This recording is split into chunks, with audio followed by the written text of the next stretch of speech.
Hello everybody, this is Starman and welcome back to Let's Play Discworld 2. Well, here we are in Death's domain, because even an anthropomorphic personification of a force of nature needs a place to hang his hat, if he had a hat. But still he needs a place to call home, and this is in fact Death's home. And interesting little continuity bug here, if you're a fan of the books. As I've mentioned before, the story for this game is primarily based on a Terry Pratchett book called Reaper Man, which is all about Death being replaced and having a less friendly or personable persona taking over the role. And it's sort of like the movie Meet Joe Black and the book that was based on, about Death becoming mortal and learning what it is to be human and becoming a better person, for lack of a better term.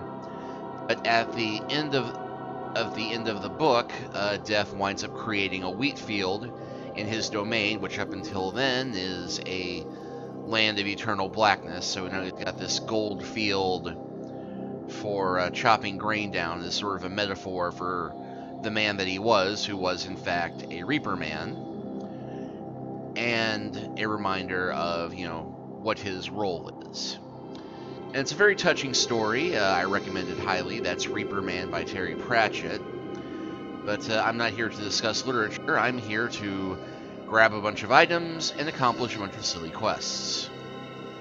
And while we can actually grab a lot of random stuff and start doing it before we find out what we're supposed to be doing, I'm going to play this by the book for the most part. Not literally by the book, because this doesn't correspond to anything directly from the books, despite the locale, and we are going to go find out what it is we have to do. Now, you might think this is an easy puzzle. You have to just get the key from underneath the doormat and open the door. Well, you'd be wrong, because this being Death's house, his door is always open.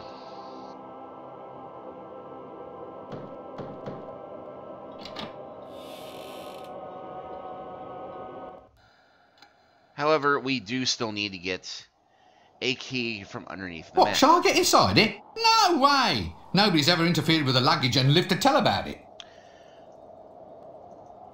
Nice timing, that. Hey, there's a little key under it. And of course, the key has a skull in it, and it looks like we've lost a good bit of our inventory. We've still got our surfboard, our vampire mouse, the rotten arm, matches, glue, our boomerang, our knife, and our magnet. A key to Death's door? Shouldn't it be a skeleton key? Well, it does look like it's a skeleton key, actually, but...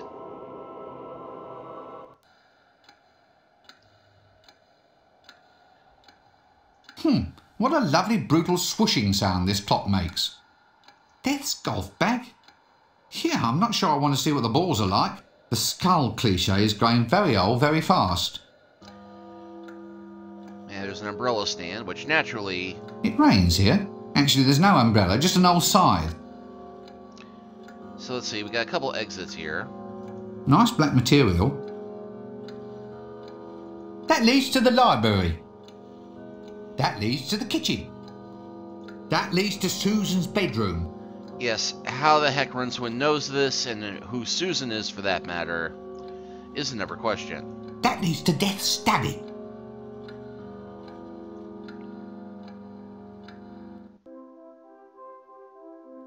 Hello. Who are you? What do you want?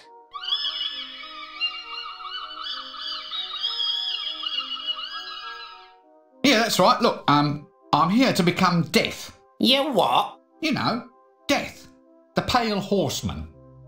Talks like this. Very big in the hourglass and scythes department. You? Oh, not for long. Just until himself gets back. I have to fill in for a while, get the backlog moving, that sort of thing. Got the faintest idea how to do it, have you? Well, I suppose so. We got standards to maintain, mister. We takes a pride in our work.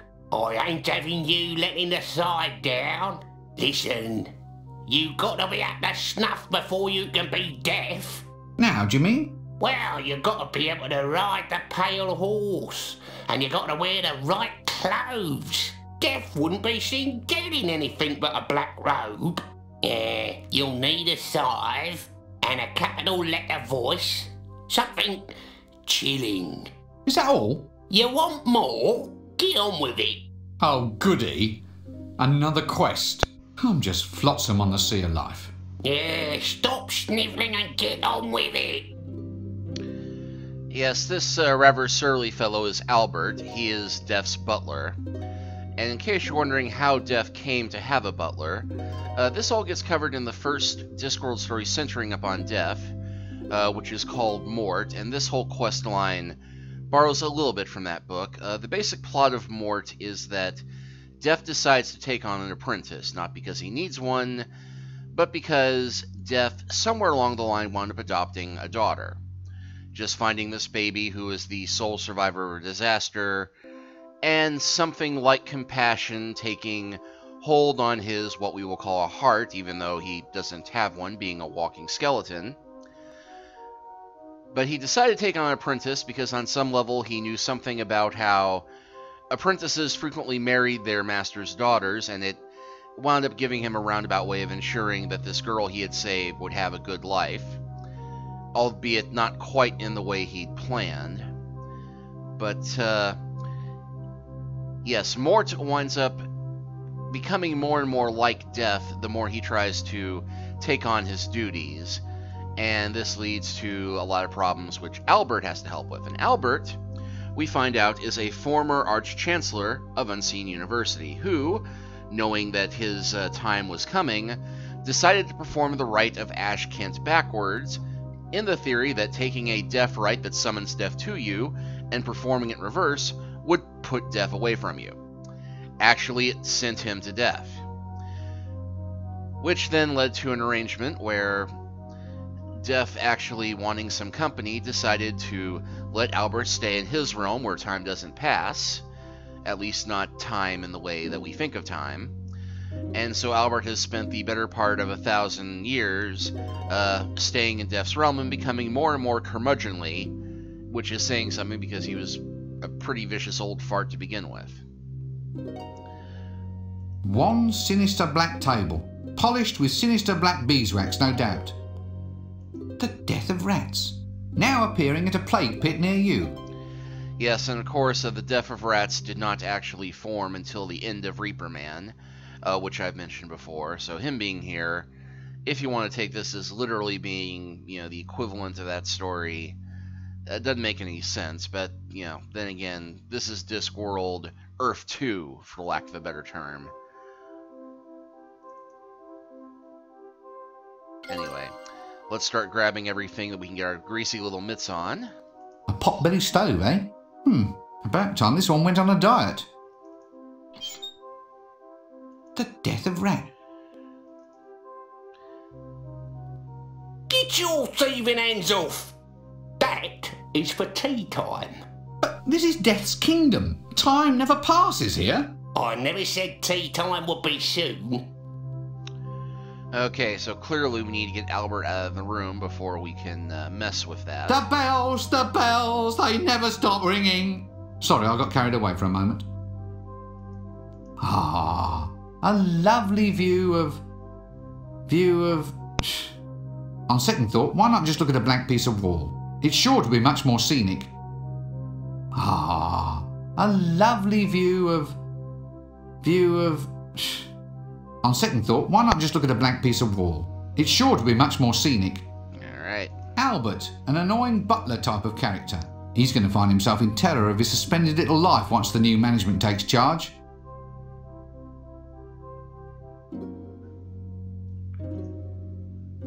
Yuck, this has to be the greasiest and oiliest rag that I've ever seen.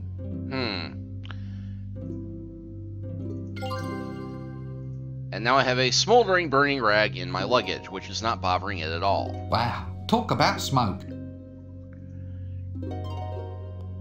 Can you guess what we're going to have to do with that, kids? I'm sure you can, but... Well, Albert said the first thing we need is a scythe. Oh, you handsome little sea...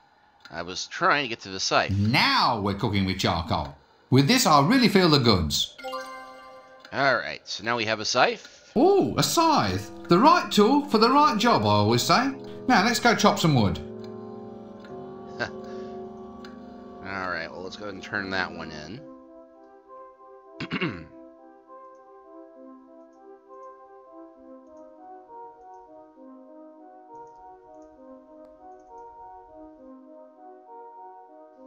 Yep, there we are.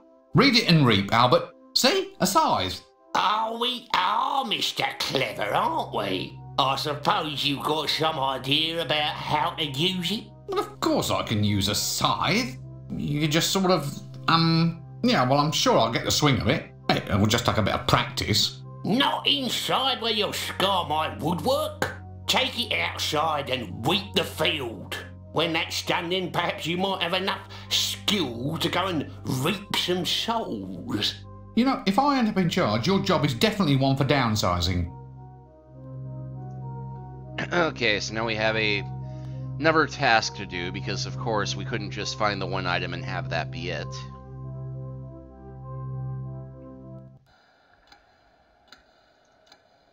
This curtain's stuck fast in place.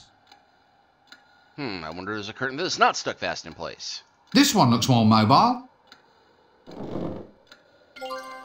Alright, so now I have some blackish material for a robe. It's curtains, all right. Feels nice enough to wear. Alright. Let's go pester Albert with this then.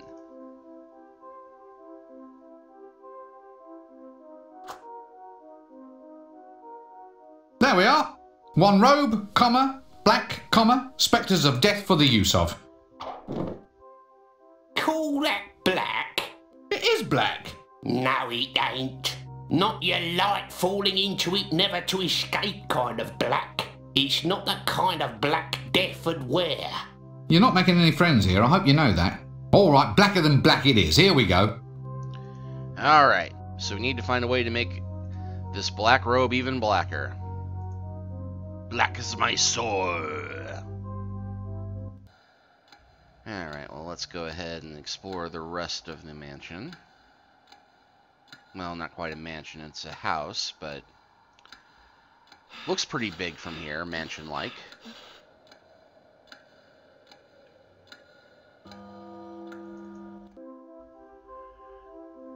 Alright, well, here's Def's office. Suitably imposing and gothic. You can see that we've got the lifetimers of every creature in the world here. Each of these hourglasses represents somebody's life. Every grain of sand is a precious moment, never to be recaptured. I wonder what would happen if you added water. Wow, an executive toy! I wonder what it does. Some of us have got a game to play. Aww. A ledger. All good public servants need one. I wonder what's inside. I'll just sneak a look. Let's see. The last entry is Fool and Chucky. The last column hasn't been checked off yet. The previous entry says Scazzy's ants. Well, at least they're all correct and accounted for. Poor little souls. Yeah, so, this does bring up a rather interesting question. That, we saw that assassin blowing up the Fool's Guild, trying to get to Chucky. Now, the Discworld purists are probably freaking out a little over that, because the Assassin's Guild, in the books at least, they don't use explosives. They pride themselves upon personal service, never going after innocents, never killing unless, well, not unless it's necessary, but unless they're being paid. So, having an assassin blowing up a whole building just trying to get to one target really doesn't work too well. But it also does bring up the question of who would want to have the Fool killed in the first place. Of course, then again, it's unlikely that the Fool will be allowed to go and live back at the Fool's Guild again after everything that he was responsible for after the first game, but that's neither here nor there. Anyway, so we've got an inkwell as well. Inkwell as well. Ha ha ha. Well, well, well. An inkwell, and it's so absolutely pitch black. Not a bad idea, but I'll need more ink first. And we got a... Each of these hourglasses represents every grain of sand. Got that. I wonder. Summoning cord. I wonder what this does.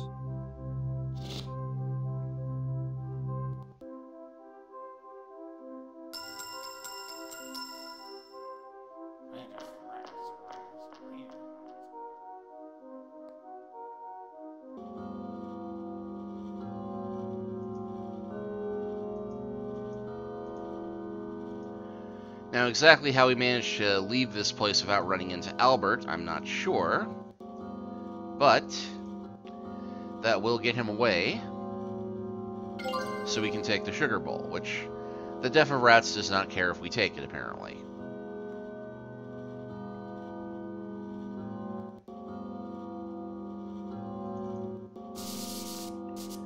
And here's Deaf's library, where you can find books on just about anything. And of course, these are all the biographies of everybody who is, or was, or will be alive. Well, maybe not will be, that's probably new releases section somewhere. A biography of somebody's life, still being written. Let's see what's happening now. Zzz. Zzz. Must be the Arch-Chancellor. A shelf of self-writing autobiographies. How very quaint. Shelves filled with self-written life stories. Wait a minute, this biography's mine, and it's been bloody remaindered. Some cheek.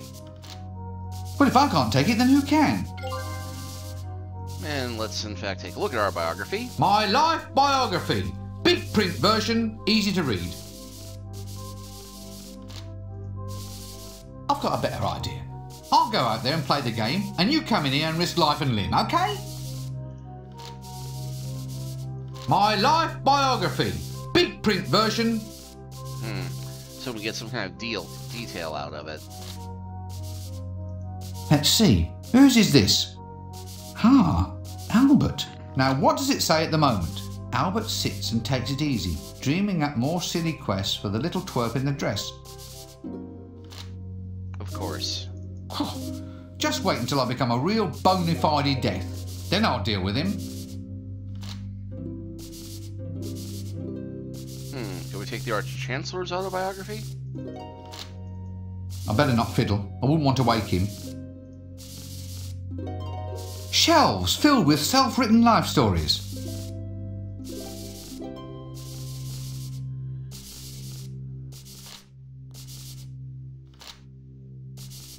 Locked. Now that strikes me as being suspiciously unfriendly. I wonder if this key we found might unlock it.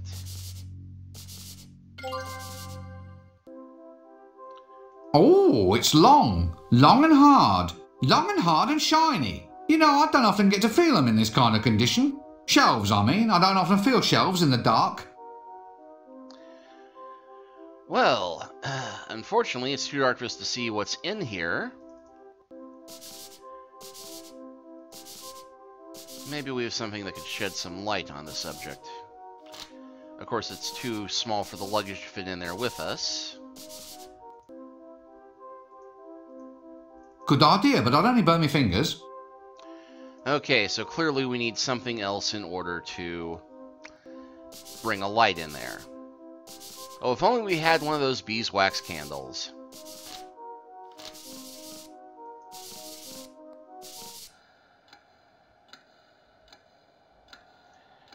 And we will go ahead and check out the bedroom of Susan, whoever she is.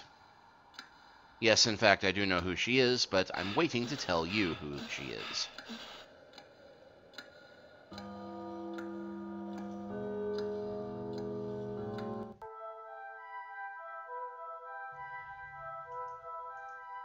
Ooh, a comfy looking bed if ever I've seen one. It's nice to at last have a room with a bit of colour in it. Even if that color is pink. Forget it. Do you think they'd waste memory on animation of me sleeping? A bunny. I wonder what it's used for. Well, looking at that zipper on it, How cute. A little bunny rabbit for putting pyjamas in. I wonder what's inside. Yep, a set of girls' pajamas. A nice lacy nightgown.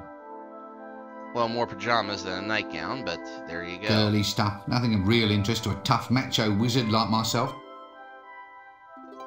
But there is also some string for some reason.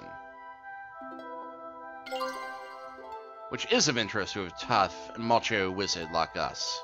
A piece of string. One of the building blocks of our universe. And also a required item in every single adventure game you ever play ever. Well, just about. But yes, this is the bedroom of Def's granddaughter.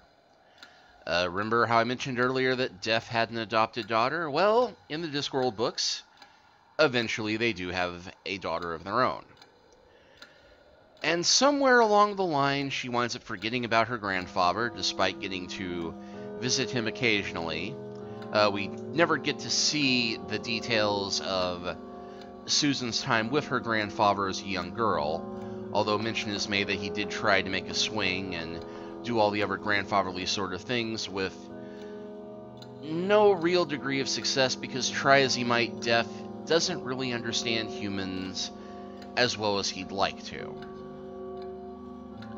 The swing, for instance, well, it was technically a swing, but it was also technically a dead body. The noose had a very nice swinging effect, he noticed. Of course, Susan still loved it. About all this talk of Susan, why don't we go talk to her herself? Because we actually have, over here in Def's garden, some beehives and a skeletal lawn gnome. A little skeleton gnome. How quaint. Maybe someone's fixed Death's little red wagon. But yes, here we go. Here's Susan. Death's granddaughter, so I hear. A sundial. It doesn't seem to have a pointy thing. You know, for casting a shadow. Of course, then again, there's no sun in Def's domain, so there's not really much of a point to it. And what's this? Little dots. Little dots, each with 6 little legs.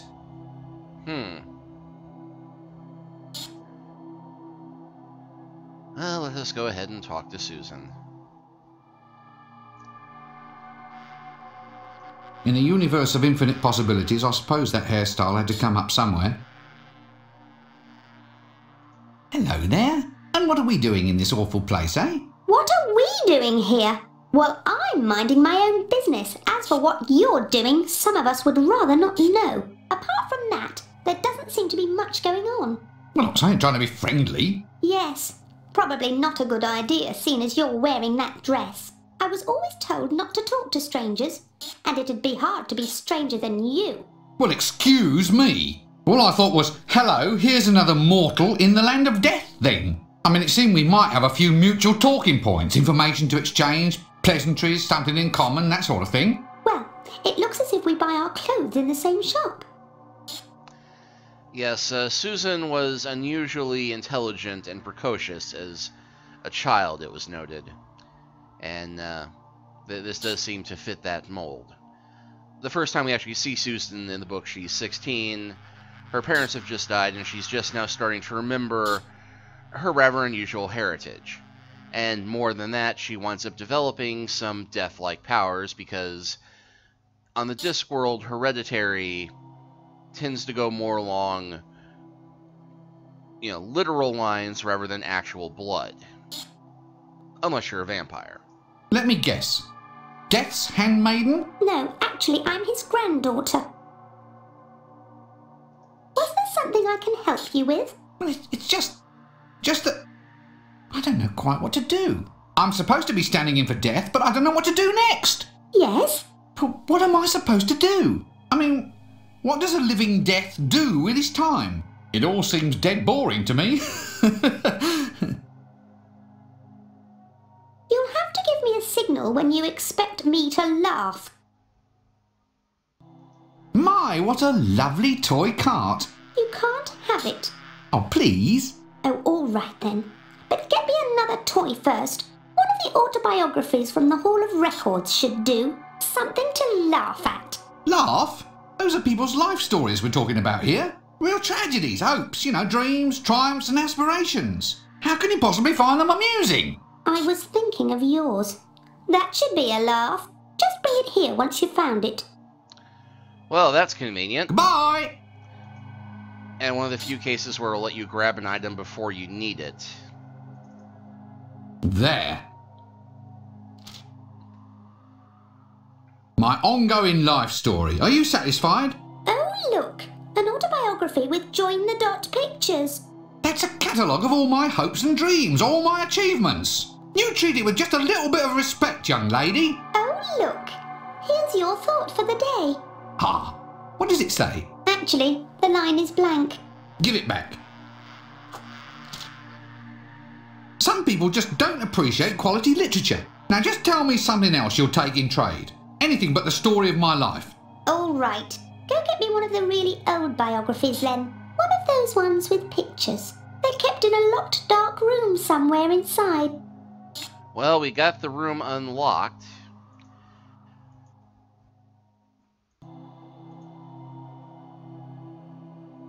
As long as we're here. And actually, as long as we're here, we need more ink. This should really blacken the water. And just like that, we have created an environmental catastrophe, but we've also created a dye vat.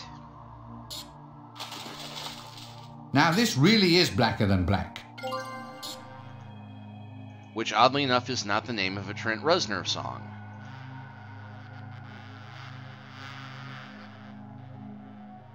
And yes, Def has bees. Blue and black bees. Eh, that gives me an idea. Or it would if the luggage were someplace I could see it.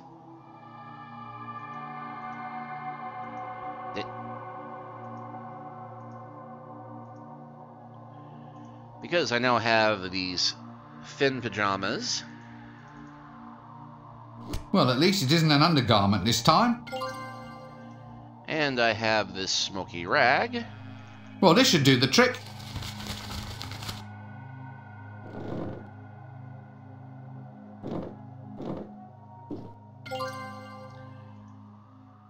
Which means now... I'll just grab some wax. I can now take the wax and this bit of string. Now we're cooking. And of course I will need to light that.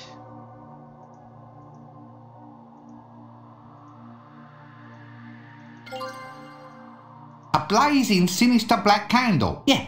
Why is it that sinister black candles always give out such poor light? It's miserly, that's what it is. I mean, there's so little point in sulking about it. You're a candle. Burning slowly down into a puddle is what you're meant to do. Alright. So now we have lit a candle, and now we shall go curse the darkness. Wait, no, that's what we're not going to do.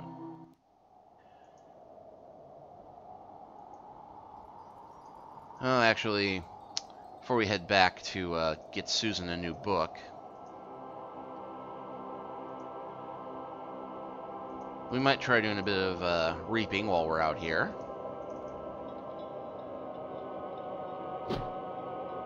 Ow, my back, my aching back.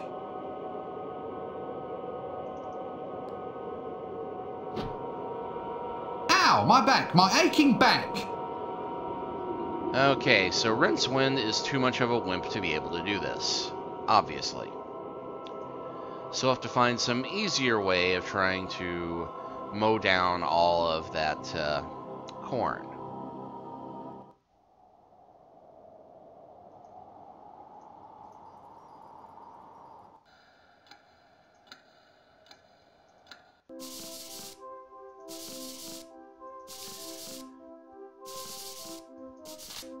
Alright, so now I have my light.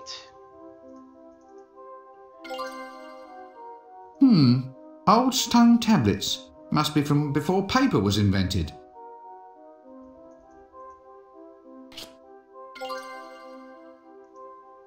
life tablet. Oh, look, it even has a comic section. Hmm.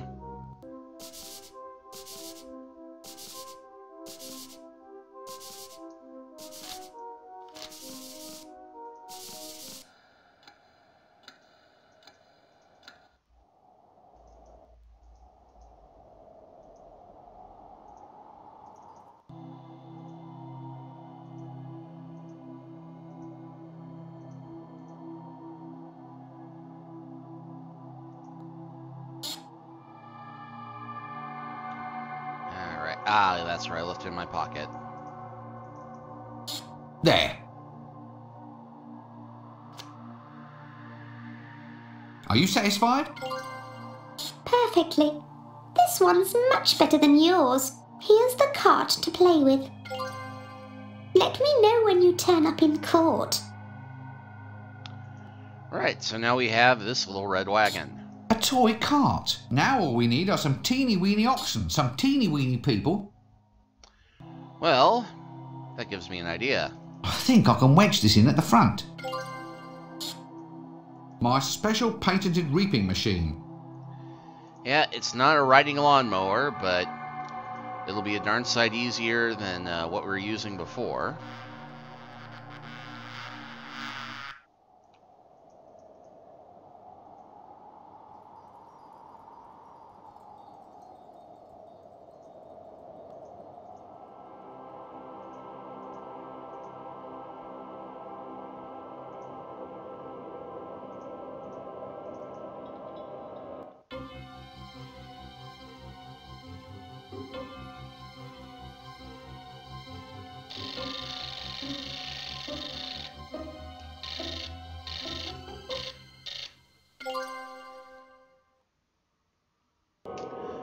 Well, that's not exactly clearing the field, but it got the job done. Technically, I suppose.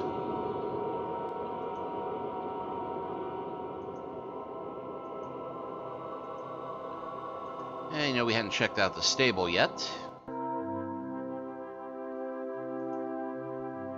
And yes, behold the pale horse, Binky. Yes, Death named his horse Binky. Are you kidding? Can you imagine just how bony Death's horse would be to ride barebacked? A high-stepping horse of doom. Now there's something you don't see every day. Bits of dead grass. Why does old Bony Bum have such a well-padded saddle? Is he frightened of chafing the horse? A horse trough, a trough for serving up horses. Ah, rope. Breakfast of champions. Yep, I have some more rope. A very long length of rope, just like a short rope, only, you know, longer. Alright, let's go with the obvious way. Because we do have to ride the pale horse to prove that we are worthy of being Death. Guess I need to win his confidence first. If only I had something that might endear me to a horse.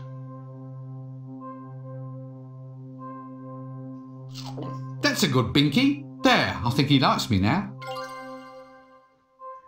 And we now have an empty little pot. Formerly full of sugar, currently empty. Alright, now.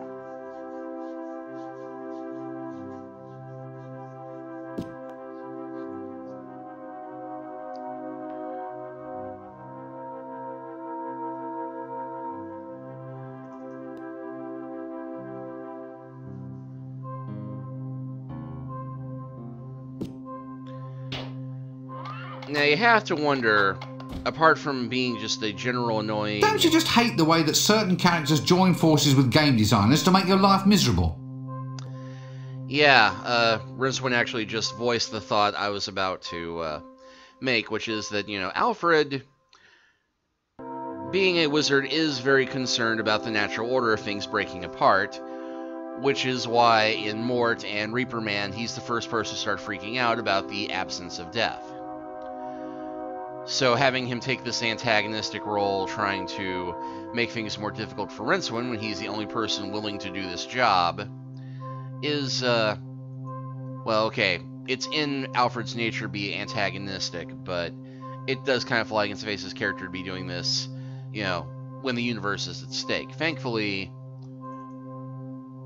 we've got this left over from Act 2.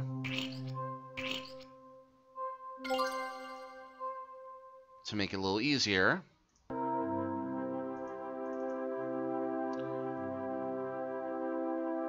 To stay atop the horse.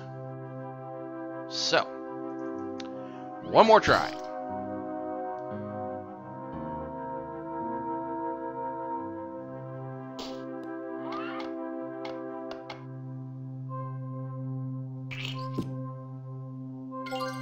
I did it! See? I can ride! I can ride! Yippee-ki-yay, sir. But I did it! See? I passed the test! Yeah, so I see. Shall I prize the saddle from your flesh now, sir? Or later? The trouble with you, Albert, is you have no sense of fun.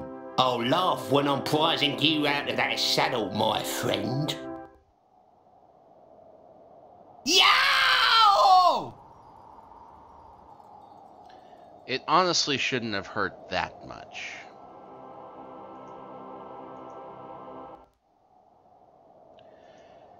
Now, one of the other things that we needed was a big booming voice. And this is one of the more crazy and lateral puzzles in the game, which is saying something.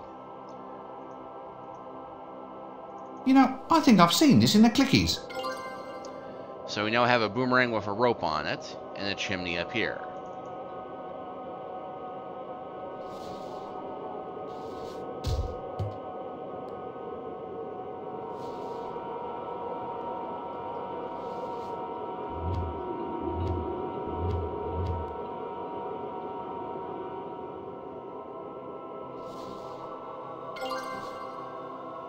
And once we get up there, what do? We shout down the chimney.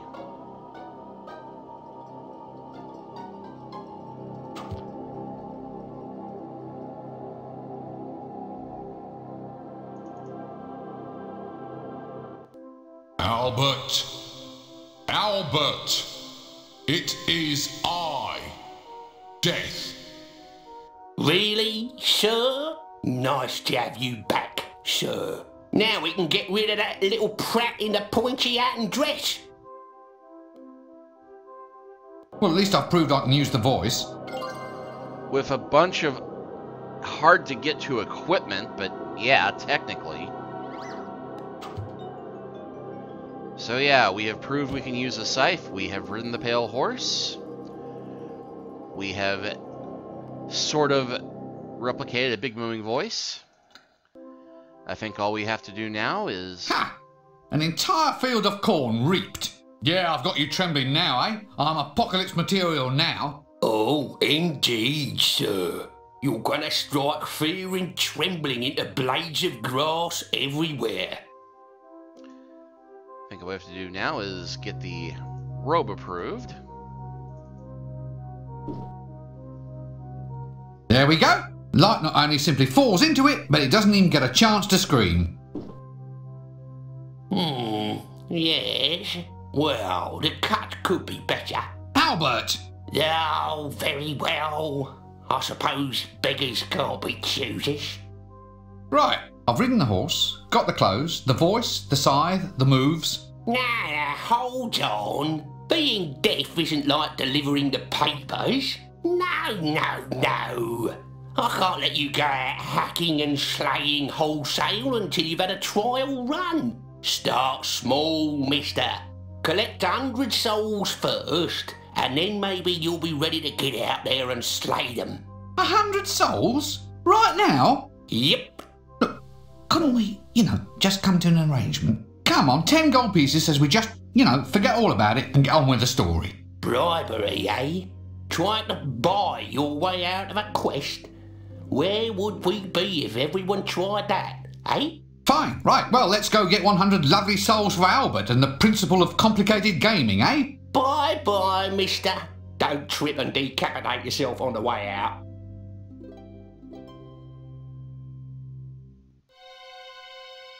Ah, the gentleman from the Assassin's Guild. Do please come in and abase yourself at the edge of the yellow line.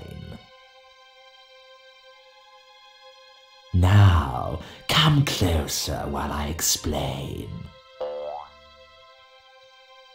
Not that close. Not that close, not that close.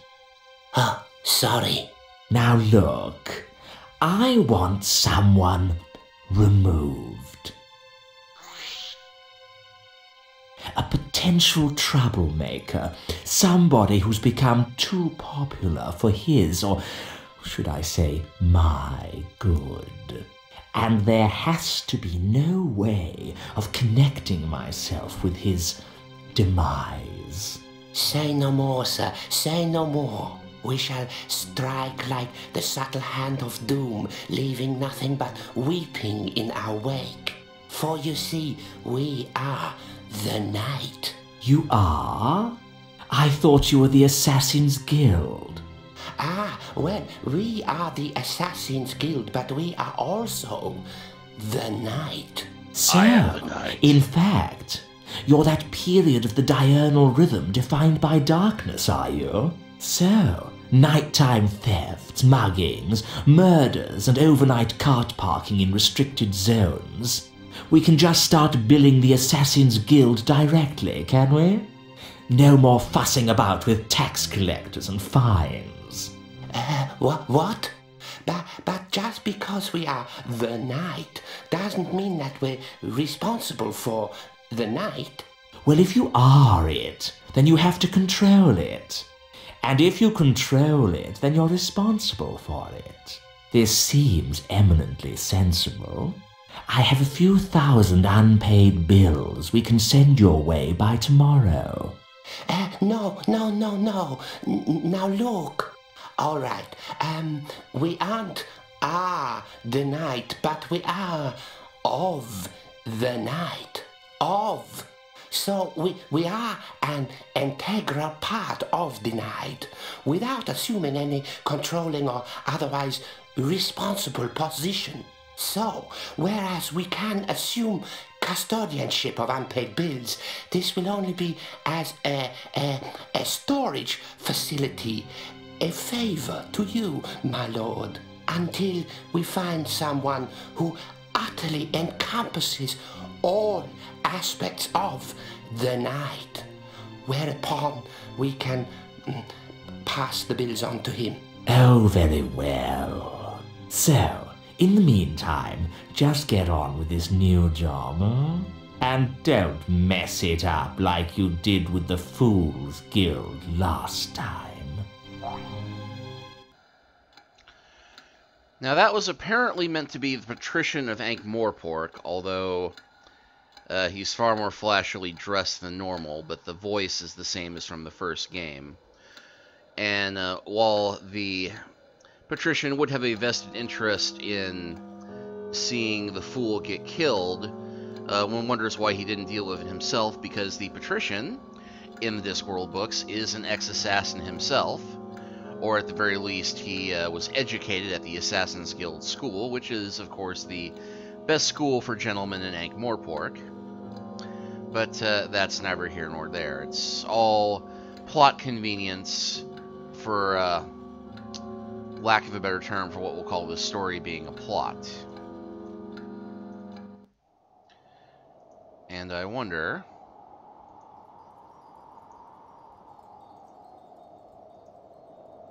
Well, it does fit, but perhaps if there was something in it.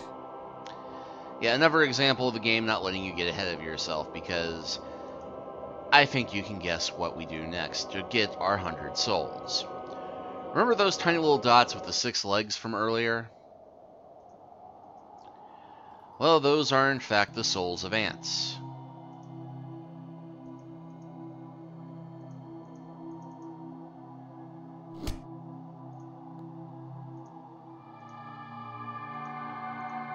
Well, this should do the trick.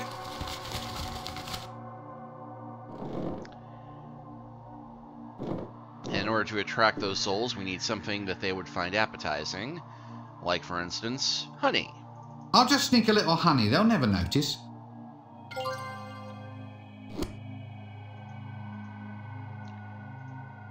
And this is, thankfully, the last time we actually have to do anything involving a beehive in this game.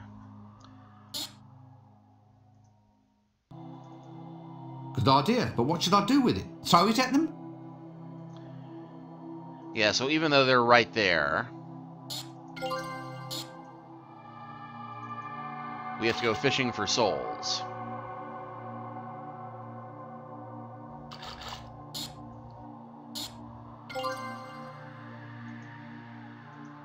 A pot full of ant souls. There must be at least 100 of the little blighters.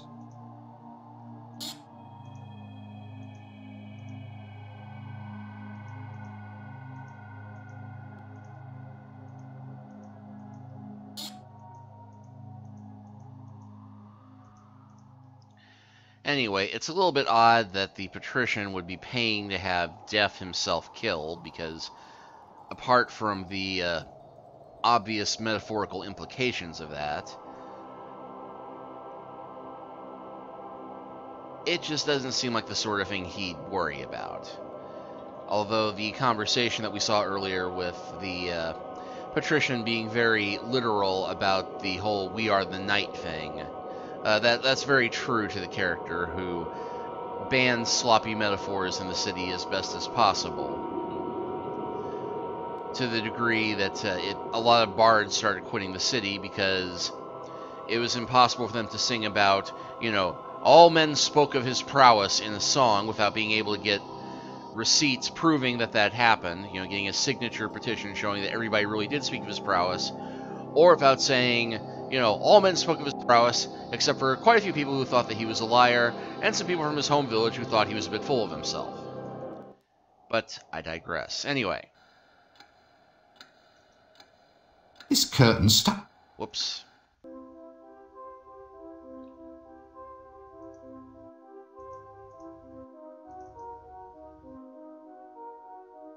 Look, Albert! Look! Oh, you found a commode! Well done! No, Albert, I mean, I've managed to collect 100 souls. Oh, well, I suppose you must be death material after all. I should have guessed it from all your lines. Oh, all right. Go out and reap away to your little heart's content, but you've got to be back before the bell tolls. You know how the other 3 horsemen hate hanging about. Actually, I don't, but okay. Sometime later. Yeah, that robe actually suits Rincewind quite well.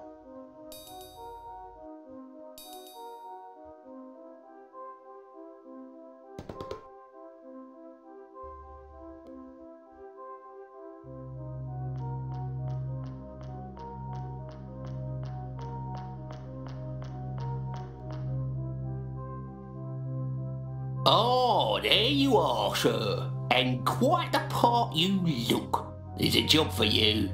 Your very first.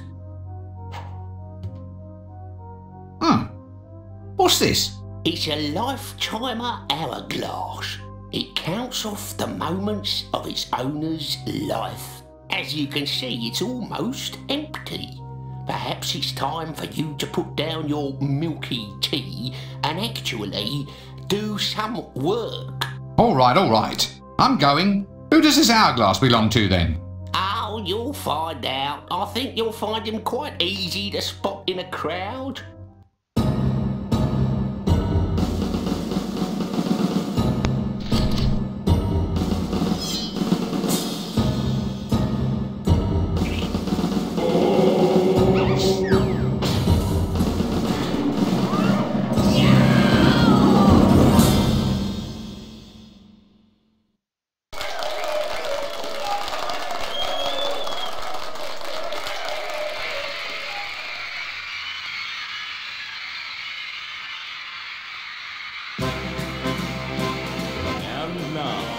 Undead from Ankh-Morport. Welcome to the show, once voted most likely to reap a harvest of grown vegetables. And now, the person I guess we're all waiting for. Here's Death!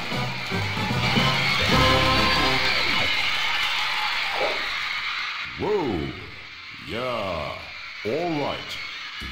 you, ladies and gentlemen. You're a beautiful audience, if somewhat stupid. Ah, it's so good to see people who are upright and breathing. Of course, you know why my old job was always so hard. I only had a skeleton staff. Ha ha ha.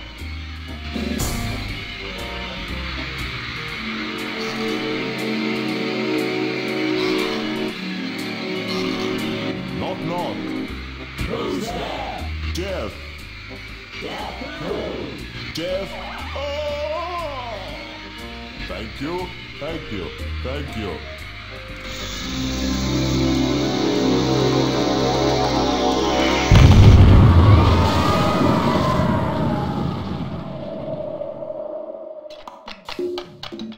Oh. So you've heard that one, eh?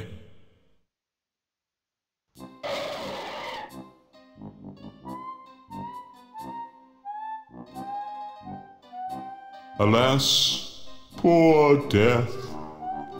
I knew him, Horatio, a man of infinite jest. Well, not exactly infinite. I didn't think I was doing too badly. Maybe it's best not to quibble at this point in the proceedings. This is ridiculous. How can Death die? The more like me you became, the more mortal I became. Sod it. I was just starting to get the hang of this. Oh dear, I really do think I'm fading. Maybe taking time off from my job wasn't such a good idea after all. Ah well, I suppose it's in good hands. Ta-ta, have fun being the Grim Reaper. Grim Reaper? What do you mean, Grim Reaper? Well, if I'm gone, then the job's yours. Through all eternity. But I can't be the Grim Reaper. I'll get queasy just squishing caterpillars on the baby lettuces. No, stop it. I don't want to be left holding the scythe. Nope, I'm slipping, I'm afraid. My time is running out. I wish I'd had a mother, because if I'd had a mother, I could cry out, Mother. But I didn't, so I can't. Blast. Other famous last words are, Don't point that at me. And, Why is that red light flashing? And, How does Dibbler make a profit on this stuff at 5 groats a bottle? I know them all. Now, which one shall I use? Let me see now. All right, just stay there and I'll try to get you on your feet again.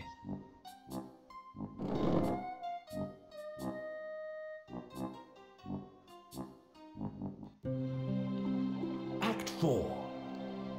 Till death us do part. Alright, well, bone stock. A folk festival for Death. Whatever will they think of next? Alright, well, this seems like a good natural place to end this chapter, and next time we will continue with Act 4 and the end of the game. See you then.